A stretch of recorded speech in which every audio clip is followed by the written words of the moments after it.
Bapak Ibu, para kadang kinasih, simbah-simbah lan adik-adik, para rama suster bruder berkah dalem Gusti, sugeng rawuh wonten ing PDSK channel menika. Kados pundi kabar panjenengan? Mugi-mugi bagas kasarasan kesehatan kawilujengan tansah mengku kula panjenengan sami anggenipun kelampahi gesang ing dinten menika. Lan mugi-mugi lumantar panglimbang basa Jawi waosan Injil kula panjenengan sansaya saged nggayuh iman kapitadosan ingkang leres lan mantep. Langkung-langkung anggenipun kula panjenengan bangun paguyuban komunitas Begja Rahayu, komunitas ingkang bahagia.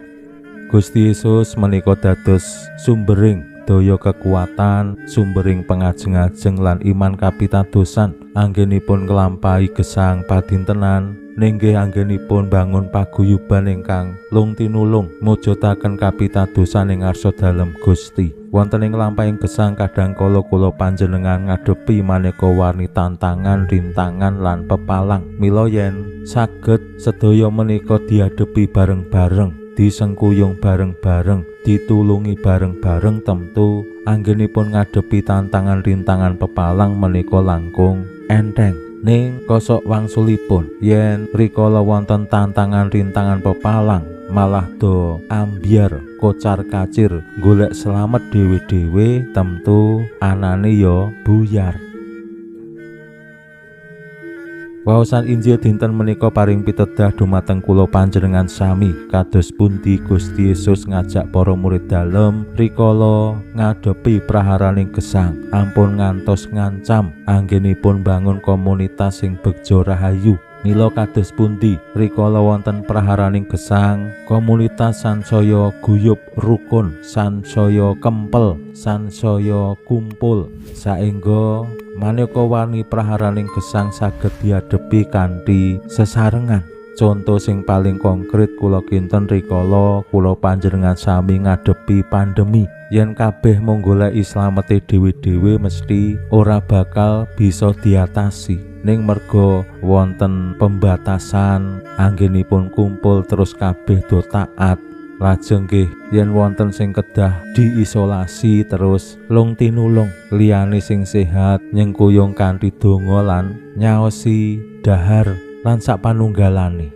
Pramila monggo kita pirengaken sabda dalem Gusti ing dinten menika lan kita wiwiti kanthi sembahyang sawetawis.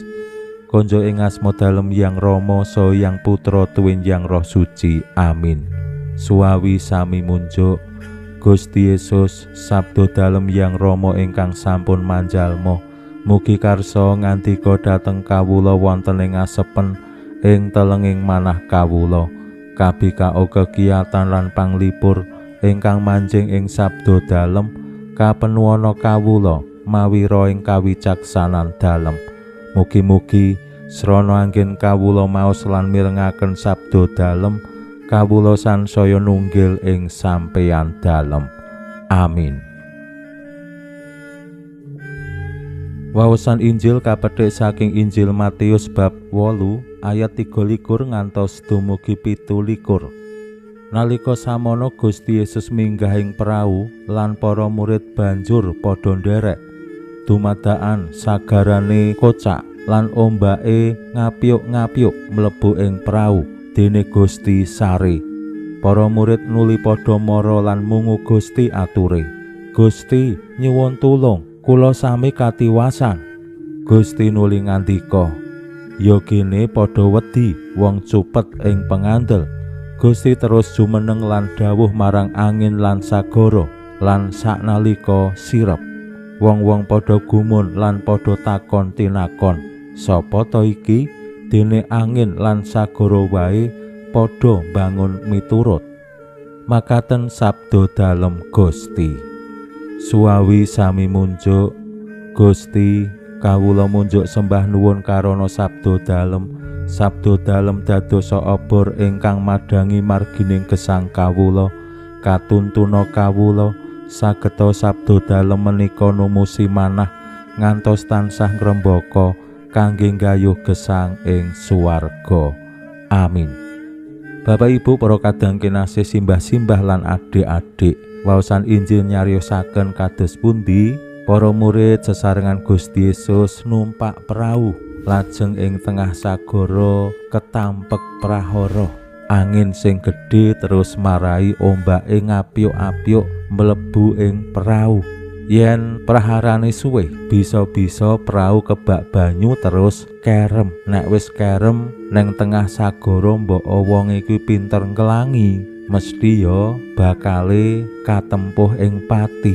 Yen Bapak Ibu nate numpak prau, yen prau transportasi ing Indonesia menika kula kinten gedhe-gedhe nggih, menapa malih transportasi antar pulau. Nek praune mung cilik, prau nelayan umpamane menika lak jarak prau, permukaan prau tekan banyu segara lak cendhek. Kula nate mancing ing tengah sagara, praune paling ya ambane mung 3 meter utawi boten ngantos panjange 7 meter. Krasa banget ombake, mbok tanpa prahara nggih, angine boten ageng. Tur nek angine ageng mesti boten pareng, prau-prau do nengah. Hayen nyemplung neng sagara, saampu-ampuhe wong kelangi mesti kalah karo arusing banyu segara. Mila limprah menawi para murid lajeng was-was kuatos terus mungu Gusti Yesus. Gusti nyuwun tulung, kula badhe katiwasan. Tumrap kula menapa ingkang dipun tindakaken dening para rasul boten salah. Amargi para rasul piyambak boten saged ngadepi prahara menika, terus nyuwun dumateng Gusti Yesus. Mbok Gusti Yesus kados-kadose anyel mbok menawi nggih merga mriksani cupete pengandeling para murid, ning Gusti nggih nyirep praharaning sagara kala wau. Gusti mboten negakaken para murid dalem sing isih cupet pengandele ngalami katiwasan. Nah menika kula kinten dados pitedah lan kaca benggala tumraping kula panjenengan sami anggenipun nglampahi gesang. Awake dhewe jejering murid dalem Gusti ya kaya paguyuban komunitas sing numpak prau bareng-bareng Gusti Yesus. Awake dhewe ling nglampahi gesang ora dhewe-dhewe lan ora dhewe-dhewe numpak prau dhewe, ning setunggal prau kalian Gusti Yesus.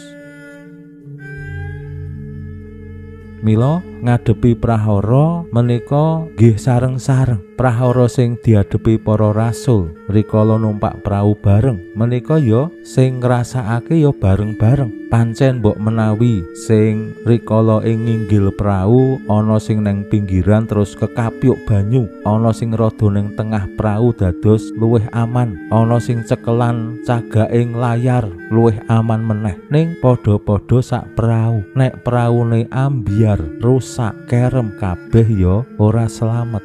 Nah menika gegambaraning pasamuan suci. Lan yen anggenipun bangun iman, pranyata isih cupet imane nggih boten napa-napa. Naminipun manungsa kula kinten menapa sing dialami para rasul ingkang dipun priksani Gusti bilih pengandel isih cupet, awake dhewe mbok menawa ya ngono kuwi. Pengandeli awake dhewe isih cupet, urung gaduk. Mila ana prahara sithik wis mengeluh mengesah ing ngarsa dalem Gusti. Pengandele ngerti-ngerti ilang. Weruh wong bagus sithik, wong ayu sithik, sugih sithik, pengandele kaya-kaya wis ilang. Ha menika nggih tantangan praharaning gesang sing kedah kula panjenengan adepi bebarengan, aja dhewe-dhewe. Mugi-mugi lumantar sabda dalem Gusti dinten menika kula panjenengan sansaya kuwagang ngadepi praharaning gesang sesarengan kalian Gusti lan komunitas pasamuan suci. Pinuji Allah sakmenika sarta ing salami-laminipun. Salam sehat, salam bahagia, salam katentreman. Lan mugi-mugi lumantar panglimbang dinten menika kula panjenengan tansah jinangkung ing berkah dalem Gusti ingkang Maha Kuwasa, Yang Rama saha Yang Putra tuwin Yang Roh Suci. Amin.